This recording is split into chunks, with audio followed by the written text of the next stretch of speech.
রবিবারের দুপুরের খাওয়া দাওয়া মানেই একটু স্পেশাল, একটু এলাই খাওয়া দাওয়া। তো আজকে আমি শেয়ার করব আমার পছন্দের রবিবারের দুপুরের কিছু খাওয়া দাওয়া। তো প্রথমেই তো আছে গরম গরম ভাতের সাথে চিংড়ি মাছের মালাইকারি। আর আমার মা এই মালাইকারিটা সম্পূর্ণ নারকোলের দুধ দিয়ে বানায়, আর তারপরে লাস্টে নামানোর আগে একটু ওপর নারকোল গুঁড়ো দিয়ে দেয়, বেশ মিষ্টি মিষ্টি, খুবই ভালো লাগে খেতে।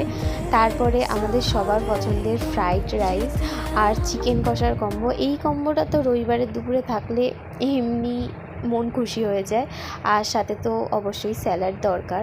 আর তারপরে রয়েছে সবার পছন্দের বিরিয়ানি, চিকেন। আর সেই বিরিয়ানিটা যদি বাড়িতে বানানো হয় তখন তো এক্সট্রাই আলু পাওয়া যায়, সেটার তো আলাদাই আনন্দ। তারপরে আছে আজকের শো স্টপার মাটন। হ্যাঁ, অনেকেই মাটন খেতে পছন্দ করে না, বাট রেয়াজি মাটন উইথ মাটনের চর্বি, রবিবারের দুপুরে থাকলে তো আর কোনো কথাই হবে।